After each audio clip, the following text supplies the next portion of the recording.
Dubai ভিসার flight চালু। হ্যাঁ বন্ধুরা, ঠিকই শুনেছেন, দুবাই ভিসার ফ্লাইট চালু করলো, অবশেষে খুশির খবর পাওয়া গেল। সো হ্যালো এভরিওয়ান, আসসালামু আলাইকুম। আশা করি সকলে ভালো আছেন। প্রতিদিনের ন্যায় আবারও চলে আসলাম আপনাদের মাঝে দুবাই ভিসা সম্পর্কিত খুশির আরও একটি আপডেট ভিডিও নিয়ে। হ্যাঁ বন্ধুরা, আজকে একটি খুশির খবর পেয়ে গিয়েছি। খুশির খবরটি আমি লাস্টে এক্সপ্লেন করব। তো ফার্স্ট অফ অল আমি সংযুক্ত আরব আমিরাতের প্রেসিডেন্টকে ধন্যবাদ জানাতে চাই।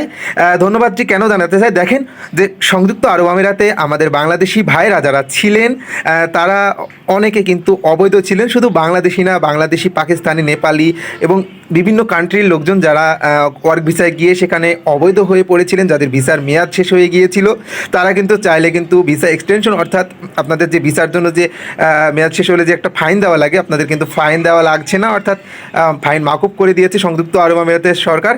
এবং বর্তমানে যাদের ফ্লাইট যাদের ছিল, অর্থাৎ এখন কিন্তু রেগুলারলি ফ্লাইট হচ্ছে না, সীমিত পরিসরে কিন্তু ফ্লাইট চালু করেছে। শিডিউল অনুযায়ী কিন্তু ফ্লাইট চলছে না, তবে ফ্লাইট চালু হয়েছে। অর্থাৎ এর মধ্যে যারা দেশে আসতে পারেন নাই এবং যাদের ফ্লাইট মিস হয়ে গিয়েছে, তারা চাইলে এই প্রমাণাদি টিকিট সাথে রেখে কিন্তু আপনারা অ্যাপ্লাই করবেন এবং দেখাবেন। সেক্ষেত্রে কিন্তু আপনাদের কিন্তু ফাইন লাগবে না এবং আপনারা 30 দিন পর্যন্ত কিন্তু সংযুক্ত আরব আমিরাতে কিন্তু আবারও এক্সটেন্ড করতে পারবেন, অর্থাৎ সার্ভাইভ করতে পারবেন।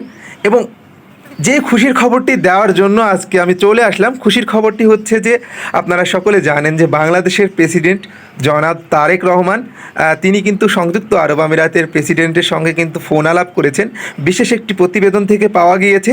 সো এ থেকে বোঝা যাচ্ছে যে সংযুক্ত আরব আমিরাতের সাথে যে বাংলাদেশের যে একটা বন্ধুত্ব স্বরূপ যেই সম্পর্ক ছিল, অর্থাৎ ভিসা থেকে শুরু করে সব রকম সম্পর্ক কিন্তু আগের মতোই হয়ে যাবে।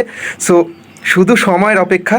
সো সব ধরনের ভিসাই কিন্তু চালু হয়ে যাবে। শুধু এটুকুই বলবো যে দুবাই কিন্তু ফ্লাইট চালু করেছে যারা মধ্যপ্রাচ্য থেকে ইউরোপে যাওয়ার জন্য বসে আছেন এবং যারা বিশেষ করে তাদের জন্য কিন্তু গুড নিউজ। সো এই পর্যন্তই আজকের আপডেট। সো সকলে ভালো থাকবেন, সুস্থ থাকবেন। এখনও যারা আমার চ্যানেলটি সাবস্ক্রাইব করেন, অবশ্যই চ্যানেলটি সাবস্ক্রাইব করে পাশে থাকবেন। ধন্যবাদ সবাইকে।